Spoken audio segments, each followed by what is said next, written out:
It's finally that time. We are coming to the end of the current season and it's time to start thinking about preparing for the next one. As of recording this video, it is literally the end of Season of Defiance and we're going to be going into Season of the Deep, but maybe you're watching this in a later season, in which case just change the season name to whatever the season is. It works the same. But we're going to go over a couple of things you can do to prepare for the new season, because when the new season starts off, typically the power level would increase, so you want to get an abundance of resources available so you can get to that power level quicker. However, in Season of the Deep, Bungie has already confirmed that the power level is not going up, so we don't need to worry about that so much, but it's still helpful to get a nice supply of items for you to go in with. And this is where I'm going to introduce a very useful website known as Destiny Recipes, and this will basically give you a prep list on what you want to go get if you want to start the new season well prepared. So if you literally go onto their website and click pre-seasonal checklist, it will show you exactly what you need. So at a glance, apparently I am almost ready. I can assure you I am ready. I'm actually not storing experience for the new season, but that is the first thing that they recommend you do if you want to get a head start on the season. So what a lot of players tend to do is something known as bounty hoarding, and the way they do this is they'll go to a website like this,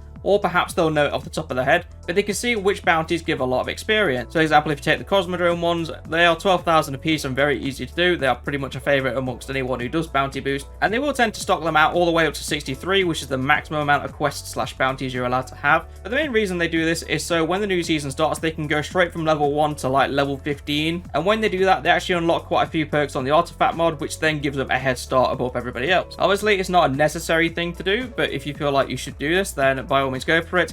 All you have to do is resist the urge to claim the bounties when you complete them. If you don't want to bounty hoard this season, then that is perfectly acceptable as well. I'm personally not doing it this season because I don't see much of a point. But let's talk about resources, because resources is something you do want to think about. And like I said, upgrade modules are pretty much going to be redundant in this because there is no power level increase from Season of Defiance to Season of the Deep, so they're pretty much pointless. Unless, of course, you get a good roll of a weapon that you want to get up to the right light level, then that's all they're really going to be used for. Going down the rest of the list, we have Legendary Shards, Ascendant Shards, Enhancement Prisms, and Enhancement Cores. So Destiny Recipes actually just recommends that you have 200 cores, 50 prisms, and 10 Ascendant Shards. So basically, a full stack of prisms, a full stack of shards, and 200 enhancement cores, and you'll be fine. Honestly, I really wouldn't worry too much about the prisms and the shards, but the enhancement cores you definitely want to be looking at around 150, and the legendary shards you do want a hefty amount. So me having 2,000 is actually quite good. I would actually advise you strive for the same. But a very quick way to get enhancement cores and enhancement prisms is literally go into the Vanguard and go on to Nightfalls. Enhancement cores and prisms are actually fairly normal to get. Obviously, with the higher difficulty, the better rewards you can get, and if you can actually do master difficulty, you can just outright get Ascendant Shards. But if you are doing this, I would highly recommend you put a mod on your Ghost that allows you to get additional cores or prisms, depending on which ones you're after, just so when you're running these, you can get even more rewards. And the thing is, when you're actually running these Nightfalls, you'll actually get legendary shards naturally when you're dismantling your purples, or if you get a stockpile of purples in your postmaster, then you can dismantle them in bulk and just get rid of them that way. There's also a third thing known as vault space, and that is literally just have 100 available slots in your vault. Honestly, if you are actually still new to this game, I would be stunned if you don't have 100 slots in your vault, but to veteran players who've been playing this game for quite a few seasons now, it's understandable if you have quite a full vault, which is why at the end of a season or the end of a DLC, you should probably just go through your vault and delete what you're never going to use and keep the things you want, which actually segues into a really good tool that is also on Destiny Recipes known as Vault Cleaner. And Vault Cleaner is exactly what it says on the tin. You can put a lot of settings into this. You can pretty much just go through what you want to keep and what you want to get rid of, but the way it works is when you actually do your settings on here,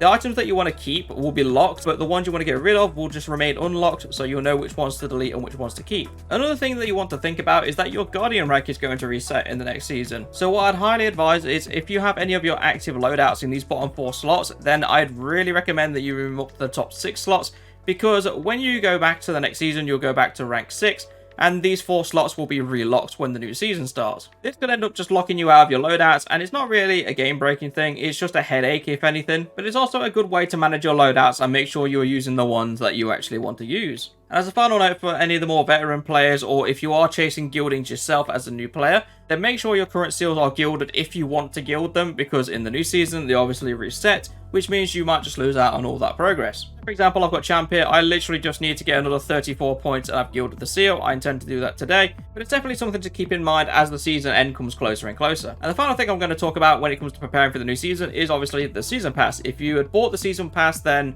this probably applies a lot more to you. If you didn't buy it and you're just doing the free version, I imagine you've claimed all the rewards, but that is literally what I'm saying. Make sure you're going through on all 3 characters if you've got one of each subclass and claiming every single reward on here. Whilst there is a way to actually go back into a previous season and claim the old rewards, it's a lot easier just to claim them up front because then you've got them straight away ready for the new season. And a bad habit some of you might have is having these exotic engrams sitting in there just so you can have the maximum power on it. Now is the time to claim them if you haven't claimed them. But surprisingly, that's it. That's the end of the video, because there isn't actually a lot to do when it comes to preparing for new seasons anymore. Bungie somehow managed to make it so it just seemingly transitions into the next season, and if you want to bounty hoard, that's pretty much the only thing that you need to be active on. Everything else is quite passive now, which is a good thing, to be honest, because it means you're not going to be rushing to grind out things towards the end of a season, and it means you can just start the new season as normal. Obviously, if the power cap had gone up, then it'd be a very different discussion, but because it's not, you can take a chill season. But seriously now, that is everything. Thank you very much for watching. If you liked it, leave a like down below, and leave a comment telling me what you think of the guide so far, because I would like to hear what you have to say. And finally, remember to subscribe to the channel for more Destiny content, but I shall see you all in the next video.